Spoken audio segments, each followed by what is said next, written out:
প্রকারের মানুষের মরার পর মুখ কাবা শরীফের দিকে থাকবে না।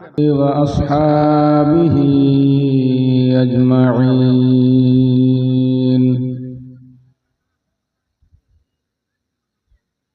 আম্মা বা'দু ফাআউযু বিল্লাহি মিনাশ শাইতানির রাজীম।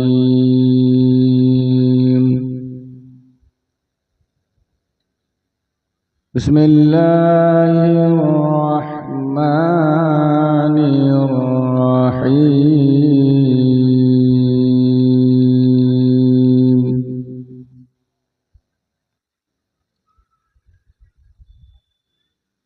ইয়া আইয়ুহাল্লাযীনা আমানুত্তাকুল্লাহা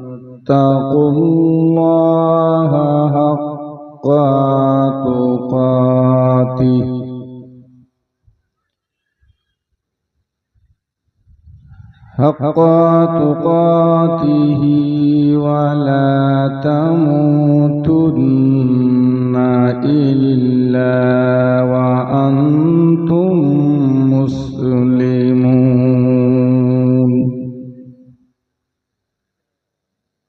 সাদাকাল্লাহুল আযীম। আল্লাহুম্মা সাল্লি আলা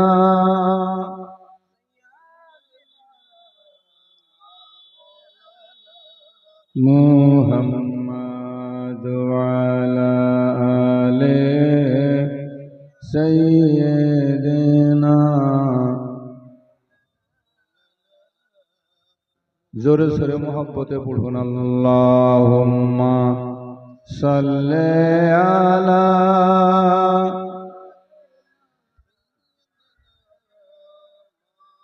ওয়া আলা আলি সাইয়্যিদিনা। আদম নবী দুনিয়ায় ছিলেন হাজার বৎসর ধরিয়া। আদম নবী দুনিয়ায় ছিলেন হাজার বৎসর ধরিয়া। তাকেও একদিন যেতে হলো এ দুনিয়া ছাড়িয়া। আল্লাহুম্মা সাল্লি আলা, জোরে,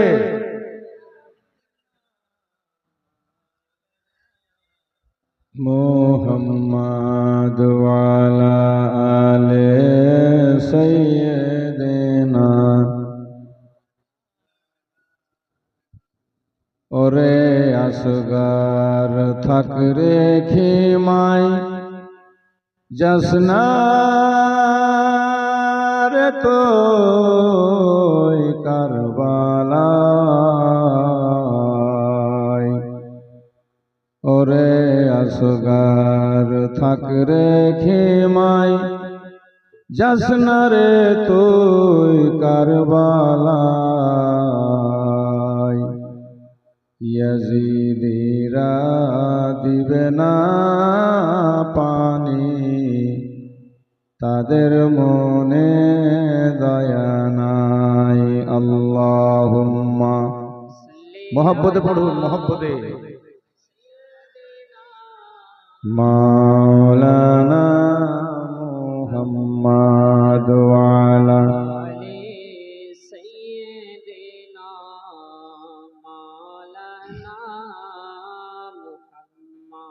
সাল্লাল্লাহু তাআলা আলাইহি ওয়াসাল্লাম। শ্রদ্ধেয় মাননীয় যোগ্য বিজ্ঞ উলামায়ে কেরাম, শোরায়ে ইজাম,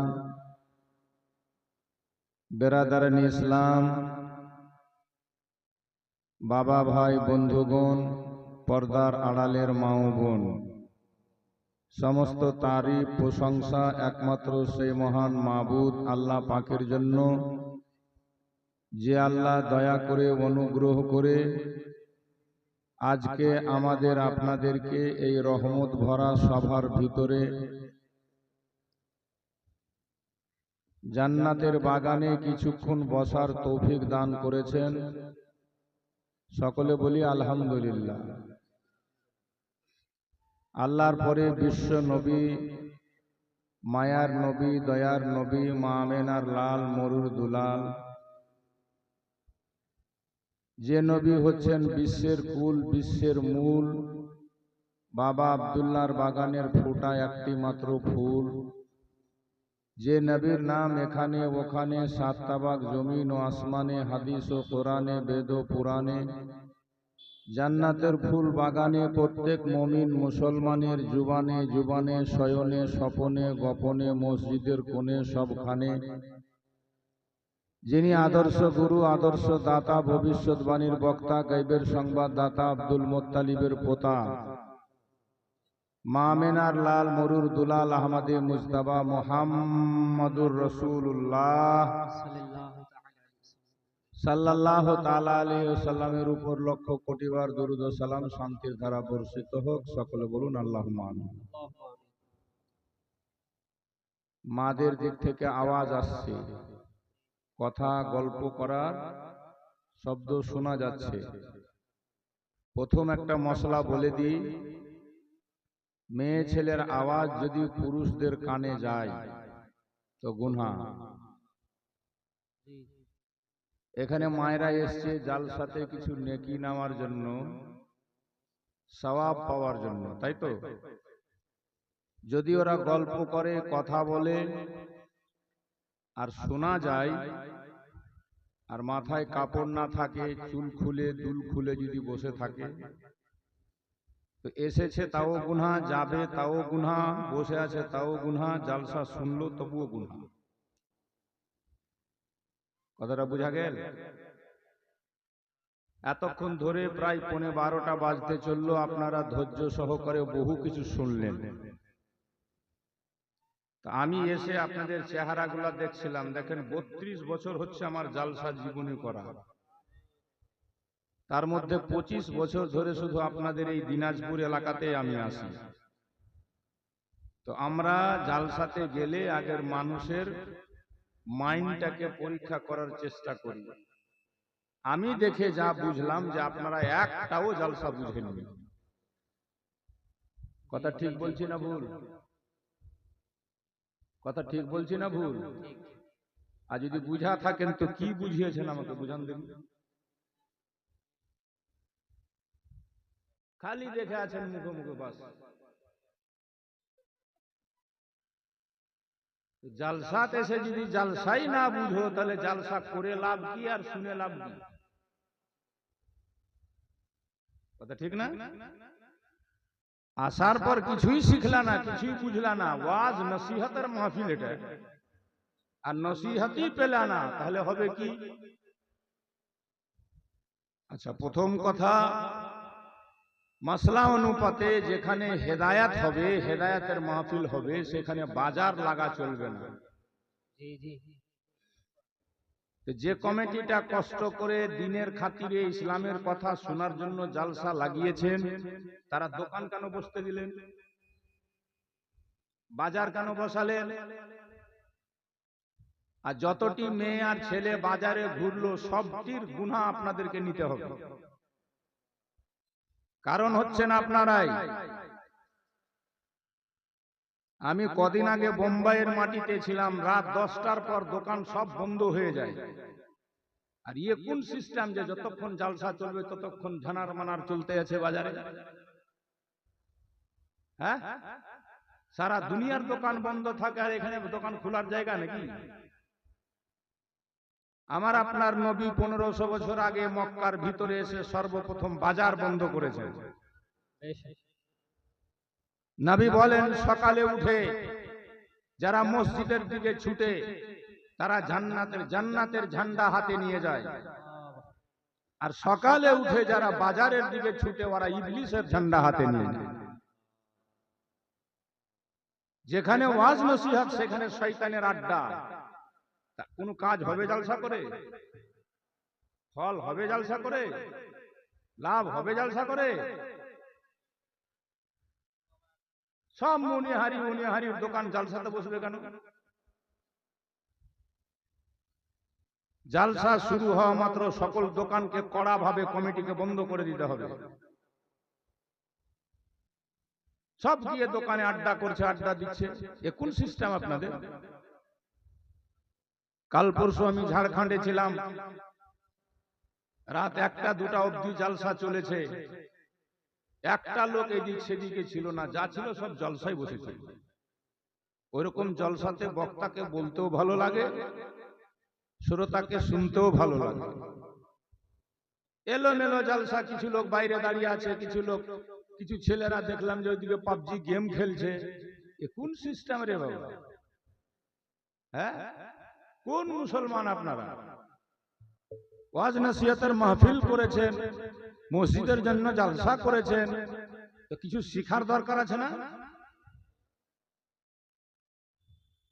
গোলমাল করে সব শিখে নিবে? মাওলানা বলবে সুদ খাওয়া হারাম, আপনি শুনবেন দুধ খাওয়া হারাম, কাজ হবে?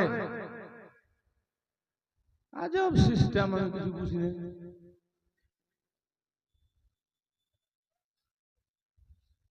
মুসলমান আমরা, ইমানদার আমরা। আল্লাহ পাক কোরআনে বলছে, ইয়া আইয়ুহাল্লাযীনা আমানুত্তাকুল্লাহা হাক্কা তুকাতিহ ওয়া লা তামুতুন্না ইল্লা ওয়া আনতুম মুসলিমুন। এ কে এত কথা বলছে? এদিকে দেখেন তো, কে এত হাল্লা করছে? বলে ঠাঠিয়ে বসাবেন? হ্যাঁ, কে আছে তোমার কমিটি, জলসা কমিটি কেউ আছে? তামাশা পেয়েছে সব।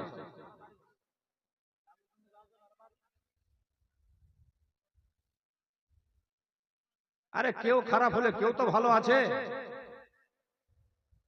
না? উপর থেকে নিচে পর্যন্ত সব একই সিস্টেম। আজব ঘটনা। আল্লাহ বলছে তোমরা আল্লাহকে ভয় করো, আর অতক্ষণ পর্যন্ত মরে যেও না যতক্ষণ পর্যন্ত পুরোপুরি মুসলমান না হয়েছে। আপনি এসেছেন ওয়াজের মাহফিলে, কিছু বুঝলেনই না, গাঁও মাও হাও করে খালি চলে গেলেন, লাভ হবে না বাপ। আজকে বড় আফসোস হয়, মুসলমান জুম্মার দিনে নামাজ পড়তে যায় মসজিদে, তো এটাও জানে না যে নামাজের আগে যে উজু করতে হয়, তো উজুতে ফরজ কয়টা? আপনারা সবাই জানেন? এটা মসজিদের জালসা। এজন্য কিছু ইসলাহি কথা বলার চেষ্টা করব। একটা কথা শিখেও যদি আজকে বাড়ি যেতে পারেন, তা আপনার জালসা শোনা সার্থক হবে। আর এই কথাগুলা জালসাতে আমার বলার না, এটা প্রত্যেক ইমামকে শুক্রবারে জুম্মার দিনে বলা দরকার। গোসলে ফরজ কয়টা, উজুতে ফরজ কয়টা, এগুলো ইমামদেরকে আলোচনা করা দরকার। আবার মানুষকে এক সপ্তাহ পরে জিজ্ঞেস করা দরকার যে আমার মুক্তাদিরা শিখলো কি শিখলো না। একটা লোক বুড়া বয়সে মারা যাচ্ছে, একটা নামাজের নিয়াত শুদ্ধ জানে না। কথা ঠিক বলছি না ভুল? নামাজ পড়তে পড়তে লোকটা বুড়া হয়ে গেল, রুকু করতে জানে না, সিজদা করতে জানে না। কখন শিখবে? বাড়ি বাড়ি আলিমের শেষ নেই, মৌলবীর শেষ নেই, বক্তারও শেষ নেই। একটা ডাকো তো 5টা বক্তা হাজির হয়ে যাচ্ছে, বিনা ডাকাতে হাজির হয়ে যাচ্ছে, কিন্তু হেদায়েত নেই। কথা ঠিক বলছি না ভুল? কেন হেদায়েত নেই? কারণ হচ্ছে আমাদের সিস্টেমটাই ভুল হয়ে গেছে। জীবনের সিস্টেমটাই আমরা ঠিক করতে পারছি না, চলাফেরার সিস্টেমটাই ঠিক করতে পারছি না। আল্লাহ পাক যেন তৌফিক দেন। সকলে বলুন আল্লাহুম্মা আমিন। কিছুক্ষণ শুনবেন? আর শুনতে রাজি ছেন? আগুতো সবাই আগে বেড়ে যাবে, সেটে আসো, সেটে বসো। আর টুপি বা রুমাল থাকলে মাথায় দিয়ে দাও। বুড়া লোকটাও বিনা টুপিতে বসে আছে, দেখো না। আগুতে বসো। মাশাআল্লাহ। দেখেন, যারা বুঝে তারা ঠিক বুঝেছে, আর যারা বুঝে না তারা এই সুযোগে পালাবার চেষ্টা করছে। ঠিক আছে, ও বুঝে না, ও বুঝবেও না, তবে হ্যাঁ মরলেই বুঝতে পারবে। কথা বুঝা গেল? মরলেই বুঝতে পারবে। আজকের জালসা থেকে দুটো কথা শিখে যান কমপক্ষে। 3 প্রকারের মানুষ জান্নাতে যাবে না। জোরে বলেন কয় প্রকার? আরো জোরে বলেন কয় প্রকার? 3 প্রকারের মানুষের মরার পর মুখ কাবা শরীফের দিকে থাকবে না। বুঝা গেল? কিছু বুঝতে পারলেন? 3 প্রকারের মানুষের মরার পর মুখ কাবা শরীফের দিকে থাকবে না।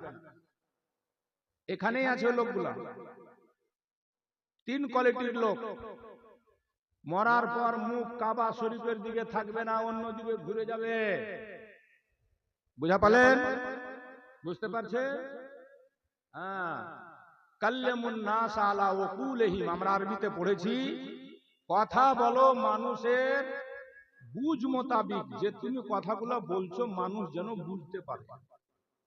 আমি হাউ চাউ কাউ করে আর নারে তাকবীর নারে রিসালাত করে একদম সুর ধরে আর লম্বা টানে চলে গেলাম, বলে 3 ঘন্টার জায়গা 5 ঘন্টা, পরের বক্তার টাইম হয়ে গেছে তাও মাইক ছাড়বো না, বলে যাব, ভাববো যে আমি খুব জমে গেছি, লোক কিছু বুঝতেই পারছে না। লাভের লাভ হলো? কাল্লামুন নাস আলা উকুলিহিম, মানুষের সমাজের মোতাবিক কথা বলতে হয়, মানুষ যেন প্রত্যেকটা কথা বুঝতে পারে। তোমার বুঝা গেল? বুঝতে পারছেন না? আমার কথা বুঝতে কোনো অসুবিধা আছে?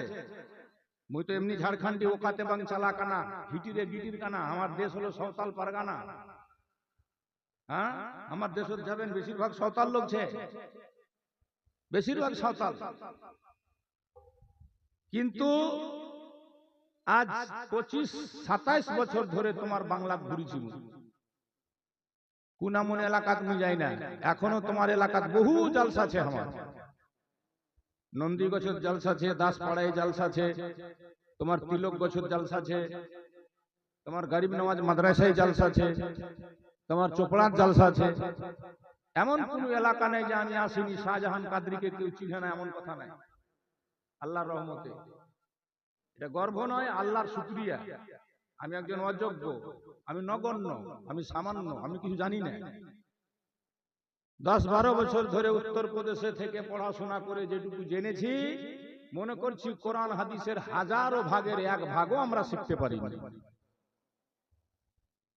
তবে আলহামদুলিল্লাহ পান্ডুয়া শরীফ পিরানা পীর মাদ্রাসার দায়িত্বে আমাকে রাখা হয়েছে। দেখাশোনার ভার আমার উপরে আছে। এই অধম গুনেগার আমি আপনাদের দুয়াতে 27 বছর ধরে বিনা কোনো বেতনে খিদমত করছি। 5 পয়সা সেখান থেকে বেতন নেই না। আল্লাহ চাইলে পারলে নিজের পয়সা থেকে যাকাত ফিতরা দেওয়ার চেষ্টা করি। আপনারা গিয়ে হবেন, দেখে হবেন পান্ডুয়া শরীফ পিরানা। তো দোয়া করবেন আল্লাহ যেন আমাদের খিদমত কবুল করেন। বেরাদার বন্ধুগণ, ভাই, আমি যেটা বলছিলাম, 3 প্রকারের মানুষ জান্নাতে যাবে না। 3 প্রকারের মানুষের মরার পর মুখ কাবা শরীফের দিকে থাকবে না, ঘুরে যাবে অন্যদিকে। এরকম অসংখ্য কথা আছে আমার কাছে। সময় বেশি হয়ে গেল, প্রায় 12টা বাজতে চললো, মাত্র কয়েক মিনিট দেরি আছে। আমি অভ্যাস মোতাবিক নাথ শরীফের কয়েকটা ছন্দ, যদি আপনারা মেলা নাথ শুনলেন, শায়রের মুখে শুনলেন, বক্তার মুখেও শুনলেন, নিজেরও অভ্যাস আছে। কারণ আজ আছি আপনাদের মাঝে, কাল থাকবো তার কোনো গ্যারেন্টি। আমরা এখানে যারা জালসাতে বসেছি, আগামী বছর আবার জালসাতে বসতে পারবো তার কোনো গ্যারেন্টি? যেটা বলেন গ্যারেন্টি। এখান থেকে উঠে আমরা বাড়ি যাব, ঘরের মধ্যে ঘুমাবো, সকালবেলা যে আমাদের গেট খুলবে কিনা তার কোনো গ্যারেন্টি আছে? নেই বাবা। আপনি বলবেন শাহজাহান কাদরিকে ডেকেছি, আগামী বছর আবার ডাকবো, আমি যে আগামী বছর পর্যন্ত বেঁচে থাকবো তার কোনো গ্যারেন্টি? কবি বলছে, হারিয়ে যাব একদিন আমি রব নাই ভুবনে চিরদিন। জোরে হারিয়ে যাব একদিন আমি, রব নাই ভুবনে চিরদিন।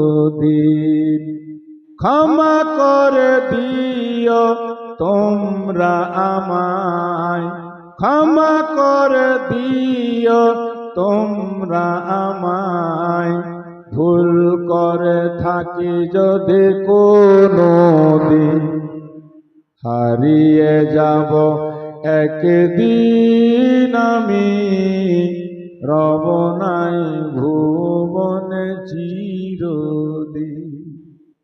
বাঁশ বাগানে বা গোরস্থানে হয়তো দিবে মোরে কবর। কথা ঠিক না ভুল ভাই? আপনি মার্বেল টাইলস দিয়ে বাড়ি বানান আর 3 তলা বানান চাহে 6 তলা বানান, আপনাকে আমাকে সেই ঘরের মধ্যে রাখা, আহা, কোথায় রাখা হবে? যতই বড় হোক মৌলানা শাহজাহান কাদরি, যতই বড় হোক ওর বাড়ি, দমটা বের হলেই আমার আপনার ঠিকানা কোন জায়গায় একবার ভাববেন। বাঁশ বাগানে বা গোরস্থানে হয়তো দেবে মোরে কবর। তোমরা আমায় যাবে ভুলে, রাখবে না জানি কোনো খবর। বাঁশ বাগানে বা গোরস্থানে হয়তো দিবে মোরে কবর। তোমরা আমায় যাবে ভুলে, রাখবে না জানি কোনো খবর। পড়বে কি মনে আমার কথা, পড়বে কি মনে আমার কথা, ফেলবে কি অশ্রু কোনো দিন। হারিয়ে যাব একদিন আমি, রব নাই ভুবনে চিরদিন। সবাই একদিন আমরা হারিয়ে যাব, কি বাবা? কথা ঠিক না? শুনেন আমাদের ঠিকানাটা কি হবে। আজকে তো খুব রং তামাশা, আজকে শরীরে শক্তি আছে আপনি গ্রাহ্য করছেন না জালসা, আজকে আপনার পাওয়ার আছে আপনি মানছেন না মৌলবীর কথা, শুনছেন না ইমামের বক্তব্য, ভালো লাগে না জালসা। কিন্তু যেদিন আপনার শক্তি শেষ হয়ে যাবে, যেদিন আপনার হাত উঠবে না পা উঠবে না, সেই দিন আজকে একে ধমক দিচ্ছেন, কালকে ওকে চমক দিচ্ছেন। এমনও দিন আসতে পারে, আল্লাহ না করুক, একটা মাছি পর্যন্ত বসলে হাঁকাতে পারবেন না। কথা ঠিক না ভুল? তো কিসের এত বাহাদুরি, কিসের এত রং তামাশা, কিসের এত গর্ব, হ্যাঁ? কিসের এত সিনা ফুলিয়ে কথা? নম্র হন, ভদ্র হন, দিনদার হন, ইমানদার হন, আল্লাহকে ভয় করে। শুনেন আমার আপনার ঠিকানা কি হবে। কবি লিখছে, ছোট্ট মাটির ঘরে আমার দেহ, নিথর হয়ে পড়ে রবে। ছোট্ট মাটির ঘরে আমার দেহ, নিথর হয়ে পড়ে রবে। আধার কবরে আলোর প্রদীপ, কেহ নাহি কভু জ্বালবে। ছোট্ট মাটির ঘরে আমার দেহ, নিথর হয়ে পড়ে রবে। আধার কবরে আলোর প্রদীপ, কভু নাহি কেহ জ্বালবে। থাকবে না কেহ জানি আমার পাশে। কত বড় বড় পয়সাওয়ালা কবরস্থানে একাই পড়ে আছে, কেউ নেই, বেটা নাতি পোতা কেউ তার কাছে যায় না। কথা ঠিক না ভুল? থাকবে না কেউ জানি আমার পাশে, কাটাবো একাকী রাতের দিন, হারিয়ে যাব একদিন আমি, রব নাই ভুবনে চিরদিন। ক্ষমা করে দিও তোমরা আমায়, ভুল করে থাকি যদি কোনো দিন, হারিয়ে যাব একদিন আমি, রব নাই ভুবনে চিরদিন। আল্লাহুম্মা سيدنا مولانا محمد سيدنا مولانا محمد হাবিবনা। شفيعنا জোরে জোরে।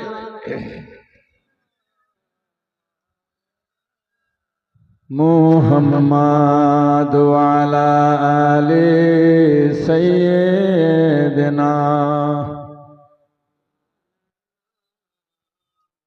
বাবাজি ভাইয়েরা, মা ও বোনেরা, আল্লাহ বলেন ইমানদার তোরা আল্লাহকে ভয় কর। কাকে? জোরে বলেন কাকে? আমরা আল্লাহকে ভয় করি? করি? যদি করতেন তাহলে সুদ খেতেন? আল্লাহকে ভয় করলে কোনোদিন লটারির টিকিট কাটতেন? আল্লাহকে ভয় করলে পাবজি গেমে সবাই ছেলেগুলো ব্যস্ত থাকতো? আল্লাহর ভয় যার মধ্যে থাকে সে কোনোদিন সুদ খাবে? আপনার এলাকাতে সুদখোর আছে নাকি? আছে? সুদের মশলাটা জানেন? হাদিসে পাকে নবী বলছেন, একটা টাকা জেনে শুনে যারা সুদ খায় তাদের ৭০ রকমের গুনাহ হয়। ৭০ রকম গুনাহ হয়। কত রকম? ৭০ প্রকারের গুনাহ হয়। সবচাইতে ছোট্ট গুনাহটা হলো কেউ যদি আপনা মায়ের সঙ্গে ৩৬ বার জিনা করে। আপনা মায়ের সঙ্গে কেউ ৩৬ বার জিনা করলে যে গুনাহ হয়, নবী বলছেন ১ টাকা সুদ খেলে সেই গুনাহ হয়। জোরে বলেন আস্তাগফিরুল্লাহ, জোরে বলেন নাউজুবিল্লাহ। আপনার এলাকায় মদখোর আছে? নেশা মদ? আচ্ছা, এই মেয়েগুলা কোথায় চললো? এরা ওই পার? আচ্ছা আচ্ছা, মানে বুঝে না, বুঝে না, বুঝেই না, কিছু বুঝে না। বুঝলে তো আমি আশা করছি যে আমাদের ওয়াজ শুনে কেউ চলে যাবে, এটা তো আমরা জীবনে দেখিনি। যারা বুঝে, অবুঝ না বুঝ আলাদা আলাদা। তো কথা হচ্ছে, মদখোর যারা, সুদখোর যারা, তওবা করে উঠেন এখান থেকে, তওবা করে। কখন দমটা ফুরিয়ে যাবে বলা যাবে না। আল্লাহ বলেন ইমানদার আল্লাহকে ভয় কর, ভয় করার মতো মরে যাস না পুরোপুরি মুমিন না হয়ে। আপনি বলবেন মাওলানা আমরা কলমা পড়েছি, আমরা গরুর গোশত খাই, আমরাই তো মুমিন, আর ফের মুমিন কাকে কয়? আসুন আমি আপনাকে দেখাই কার নাম মুমিন, কাকে মুমিন বলে। আল্লাহর ভয় কেমন হয়? এই মাসটা হচ্ছে গৌসুল আজম বড় পীর আব্দুল কাদের জিলানীর মাস। কথা ঠিক নাকি? আপনারা শুনে হবেন গৌসে আজমের বাবা নাম ছিল আবু সালে মুসা জঙ্গি দোস্ত। বড় পীর সাহেবের মায়ের নাম উম্মুল খায়ের ফাতেমা। গৌসে আজমের বাবা এত আল্লাহর আবিদ বান্দা ছিলেন, ইবাদত করতেন। ইবাদত করতে করতে ক্লান্ত হয়ে গেছেন। ৩ দিন কেটে গেল, খাবার পর্যন্ত পেটে নাই, আর দাঁড়াতে পারে না। দাজলা নদীর কিনারায় গিয়ে আল্লাহর দরবারে ফরিয়াদ করে বলছে, মাবুদ ওগো আমার আল্লাহ, যদি আমি একটু খাবার পেতাম, এক মুষ্টি খাবার পেতাম গো আল্লাহ, দাঁড়িয়ে ঠিকভাবে তোমার ইবাদত করতে পারতাম। আমার মাথা চক্কর দেয়, আমি দাঁড়াতে পর্যন্ত পারি না আল্লাহ। আল্লাহর হুকুম হলো, আপনারা শুনে হবেন, ওই নদীতে একটা আপেল ফল, সেব ফল ভেসে যাচ্ছিল। কোন ফল? জোরে বলেন, কোন ফল? আপেল, সেব। নদীতে ভেসে যাওয়া ফল গৌসে আজমের বাবা, বড় পীর সাহেবের আব্বা বিসমিল্লাহ বলে উঠিয়ে মুখে দিলেন, কামড় মারলেন, খেয়ে নিলেন খিদার জ্বালাতে, পেটের জ্বালাতে। যেমনি খেয়েছেন বাবা, তেমনি তিনার আত্মা খানা, তিনার মধ্যে আত্মা, আমাদের মধ্যেও আত্মা। দেখেন কাকে বলে আল্লাহর ভয়, কেমন হয় আল্লাহর ভয়। তিনার আত্মা তিনাকে প্রশ্ন করতে লাগলো, বিবেকটা তাকে প্রশ্ন করে দিল, আবু সালে, কার গাছের ফল খেলে না বলে তুমি তো হয়তো সব বরবাদ করে দিলে। হ্যাঁ, আর আমরা কত মানুষের গাছের আম ছিঁড়ে খেয়েছি, কত মানুষের পুকুরের মাছ চুরি করে খাচ্ছি। কথা কহেন?